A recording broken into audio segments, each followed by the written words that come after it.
Hey everybody, thanks for joining us for Wine with Wyan. We are here in Austin, Texas at the Capitalism.com headquarters, also known as my house. And we're in the middle of one of our quarterly backroom meetings, which is where entrepreneurs fly in and we're working on our businesses. Some people are getting ready to exit. Some people are building teams. Some people are going from right at that $1 million point, hoping to grow to, in some cases, 2 million, which means that we just have to tweak a couple things. Or they want to go to 10 million, which means we basically need to get a new system. So we are right in the middle of our backroom meetup and just enjoying wine together. Hey, who brought this from Australia? Hey, cheers. Cheers. Do you know you can cheer with a bottle? No, I'm not going to do that. So, Georgie, first of all, Yes. give us a 60-second overview on your business. We make holistic health products, yoga I thought you were going to say nutrition. hallucinogenic, Suzanne. That would I be make much more hallucinogenic fun. yoga Much mats. more fun. How did you That's get a into good idea. Kickstarter project. That would be a good idea. If you need an investor, you come let me know. We are yoga mats. We are meditation cushions, acupressure mats, all those fun things, and we make them pretty. You make them We pretty? make them pretty, and we make them eco and organic and natural. And so that is how us. old is your business? About 14 months. Yeah. Okay, and I know you're like right at the $1 million point. So what are you doing to scale from here? If you want to scale, and you're like, we do want to scale. I should ban the word scale from it's such an entrepreneurial douchebaggery word to be like, what are you hustling? What are you how are you scaling? So how are you? What are you doing within that business right now? We do want to build bigger. We're obviously bringing on more products. We only have 4 at the moment, so we will go much further with more. And we work a lot with influencers. We're building our audience on Instagram and Facebook. So I thought we had a really good conversation today. We do. Where you were going to go in one direction, and after 15 or 20 minutes of getting to it, we're like, we shouldn't do that. Let's do something else. We did. Would you summarize that? Yes. When we had that conversation today, so that question you obviously just asked me, how we were going to scale was Facebook ads and Instagram ads, because that's what everyone's doing. It's what you're supposed to do. Yeah, that's what you're supposed to do. So we're getting all set up to do that. And then we had a conversation today about why we were doing it, why we wanted to drive what we were doing it for, and came up with a much better solution for our particular business, which was to speak more to our audience, build our audience organically. And it wasn't that it's not like it's anything wrong with doing Facebook ads or Instagram ads at some stage. But but it was just it seemed very clear to me that wasn't what you. I think I even asked you, is this what you want to do? And you said, well, no! We like making our products beautiful. We like creating a beautiful customer experience.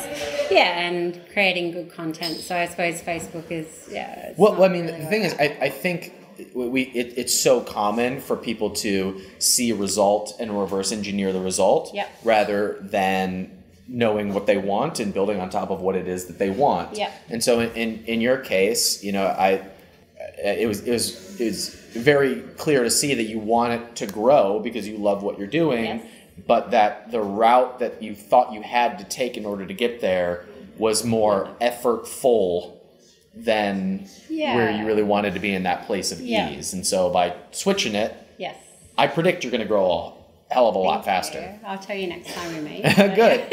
So how did that adjust how you'll build things out for the next few months? I think that will just change up our content structure a lot. How we're talking, we want to get in front of the camera more.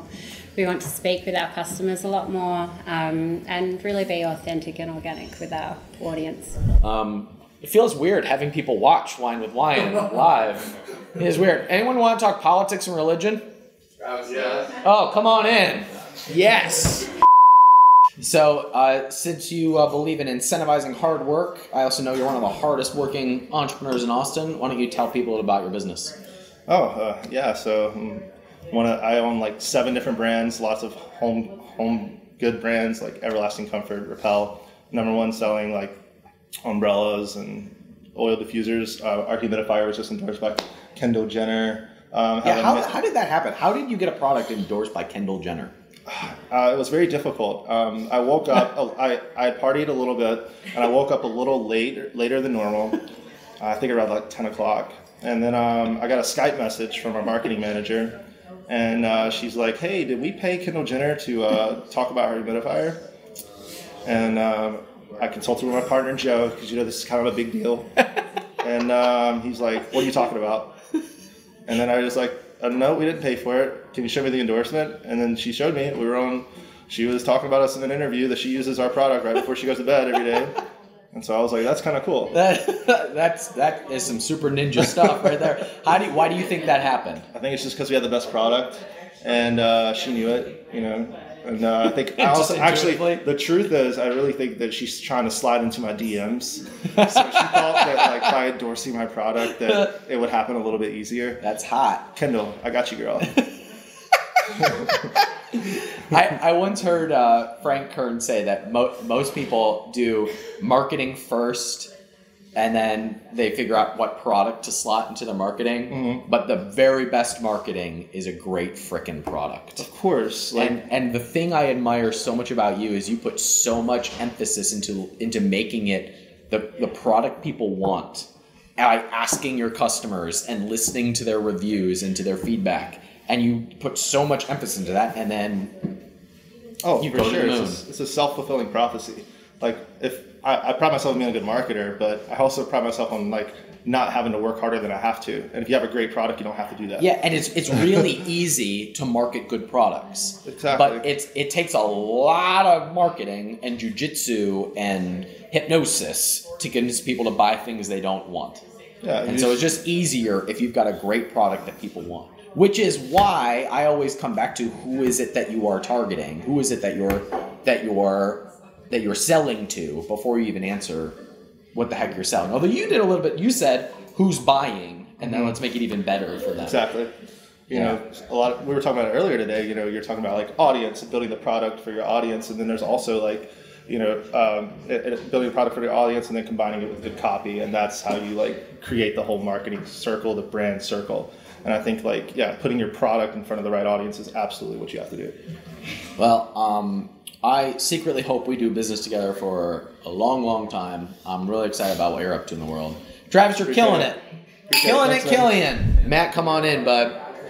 Matt, all the way from San Diego, but soon to be Austin. So I know it's preeminent, but I love recruiting people to move to Austin, Texas. Cheers.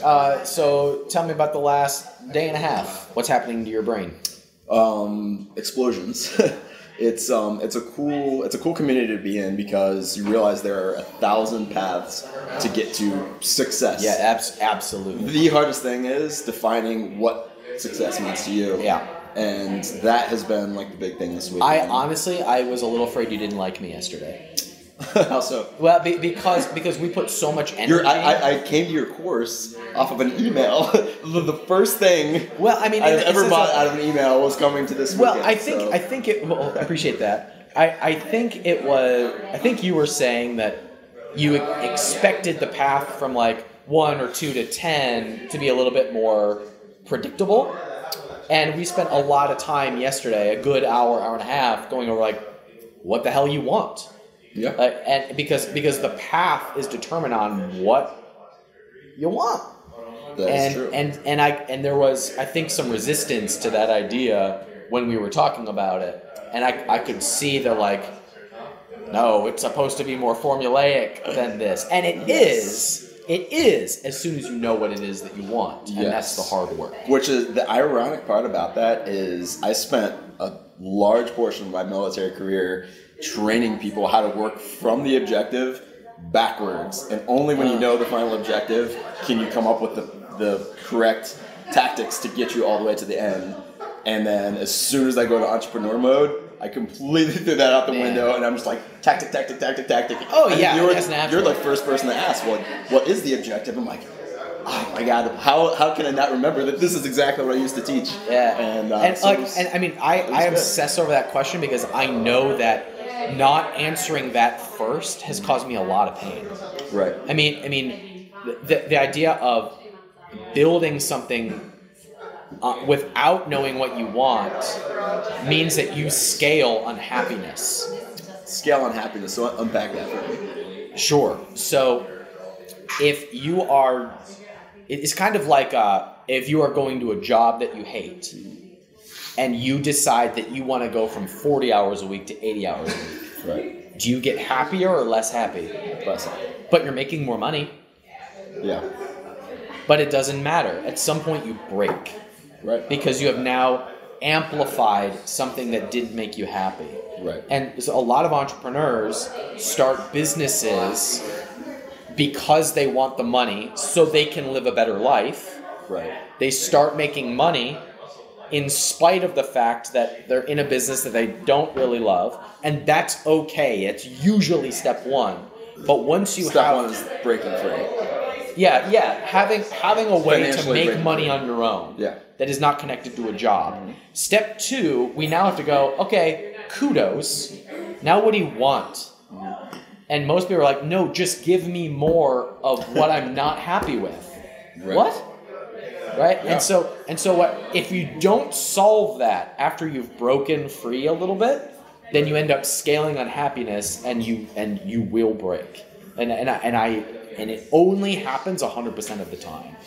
Yeah. I think that was probably one of the biggest challenges and kind of accomplishments of this weekend is looking around the table and watching everybody's mind kind of break a little bit, and you're like, I thought business one that I made $1 million off of, that was the path. And everybody's like, is it? Do I want to morph business one into business 1A, or do I want to, as you said yesterday, let business one slowly and profitably die? Yeah, die a slow and profitable death. Slow and profitable death. Well, business two, which is my real passion, I can steal those skills away from that and put that into something else. So. Yeah. I feel like,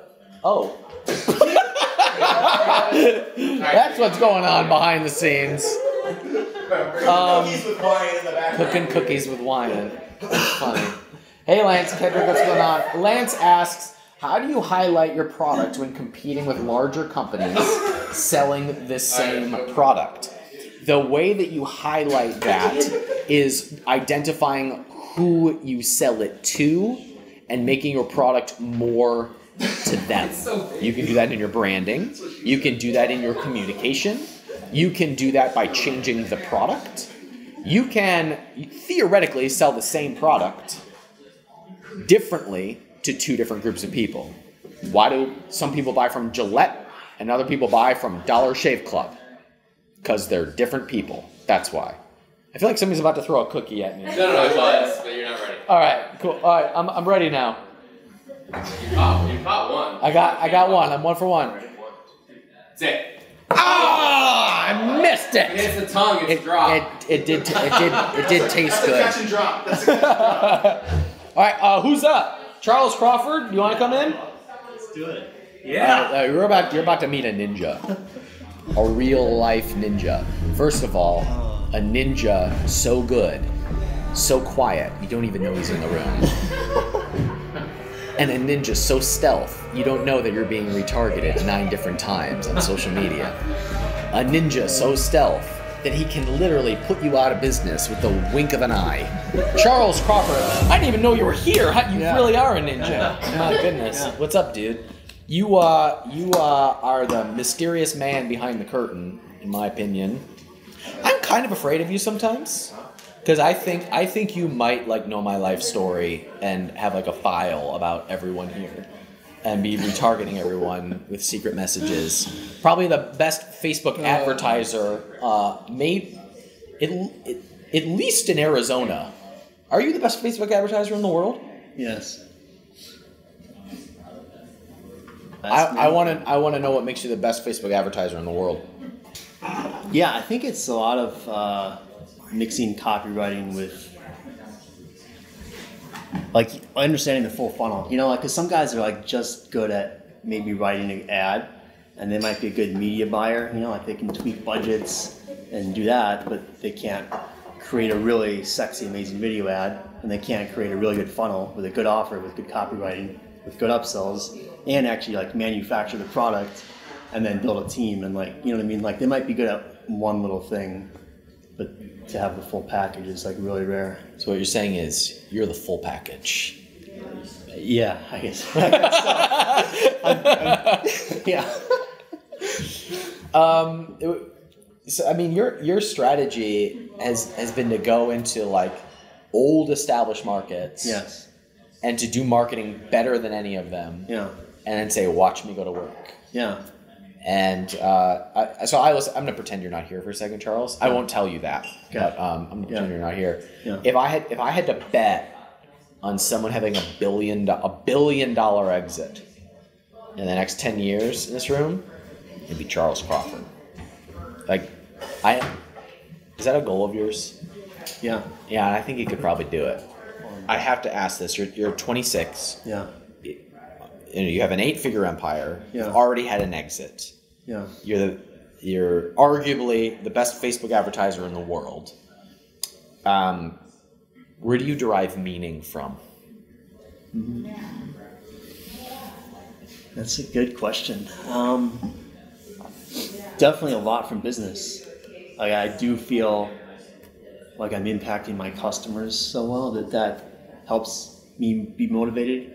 Like, I don't wake up every day just for myself. Like, I don't really think about the exits. Like, I know that one day, yeah, sure, I'll sell my companies and it'll be for 10 figures, but I don't wake up every day being like, oh, I need to exit for 10 figures. I wake up and I'm like, how can I help get a lot more customers today because they need my product? That's it. And that's yeah. So the reason I'm emphatically waving my finger at the plant is because when I started like owning the fact that I really wanted to own the Cleveland Indians, for a good year, I would wake up and beat myself up over the fact that I was 22 and didn't know how I was going to own the Cleveland Indians.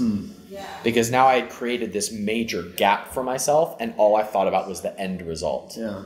If all you're thinking about is the end result, you're never happy. You're always punting happiness. Yeah, exactly. And then when the pot of gold at the end of the rainbow comes, you literally haven't learned how to be happy, so you're still not going to be happy. Then you're depressed because you sold your business. Exactly right. Yeah, everything that you got meaning from is now gone. And what you just said is that you don't wake up thinking about that. It's a goal. Correct. It's a fun cool, goal. but the goal doesn't impact how you wake up in the morning.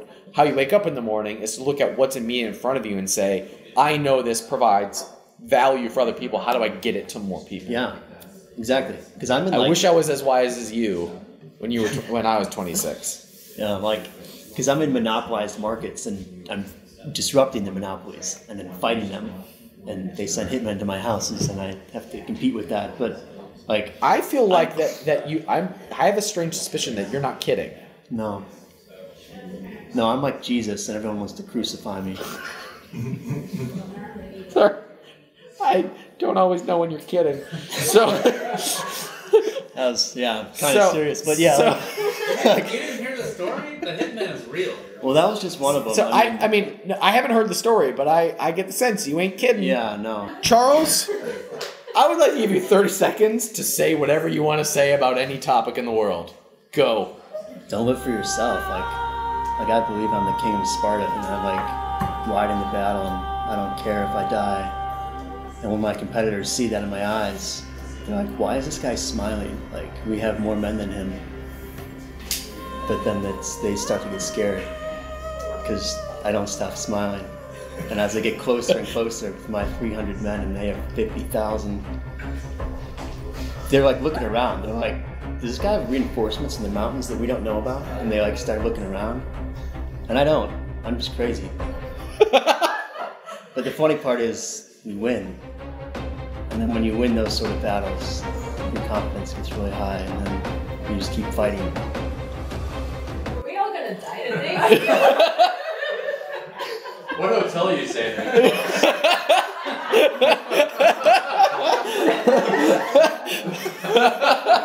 You're not staying at the Sonesta, are you? Where's that mentality come from? That's a good question. I mean, the the movie.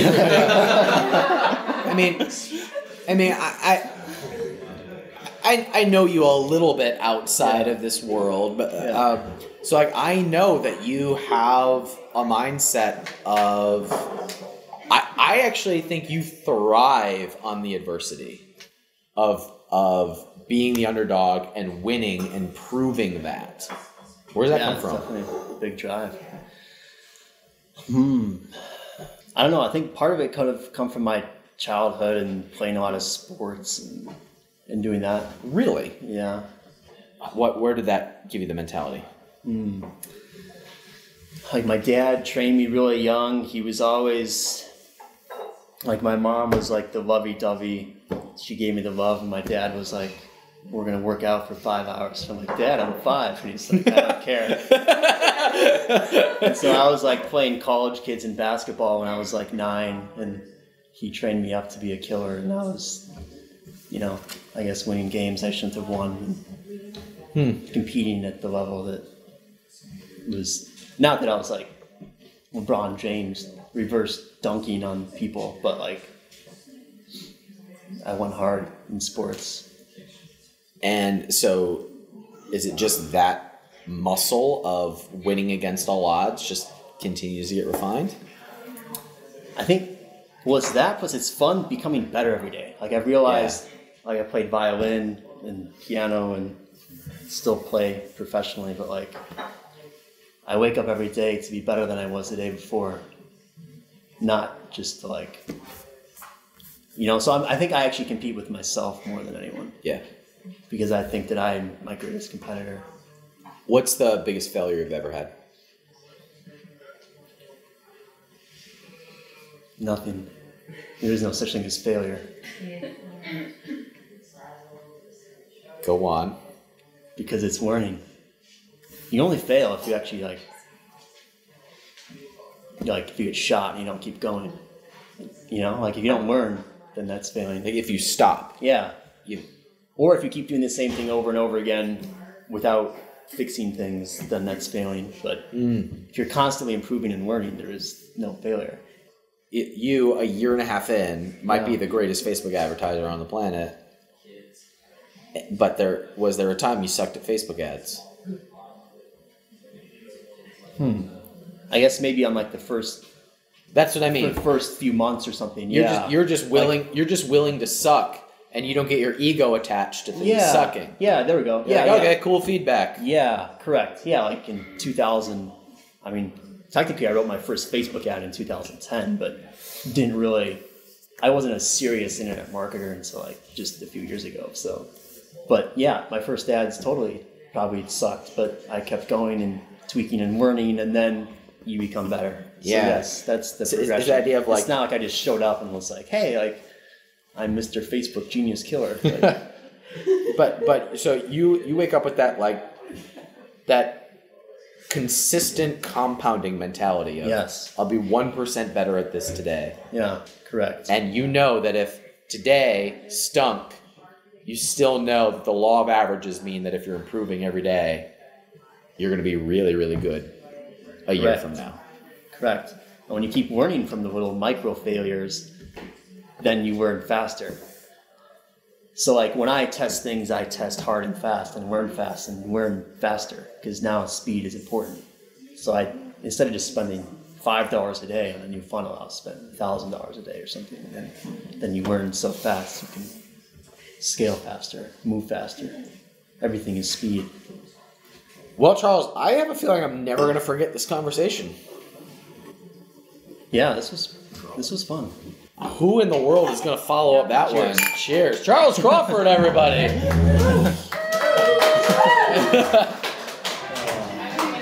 I don't know how to follow that up at all. Hey, everybody, thanks for watching Wine with Wyan. I'm Wyan, and this is Wine. And it has been a surprising one, to say the least. Special thanks to the Backroom, everybody. Good night.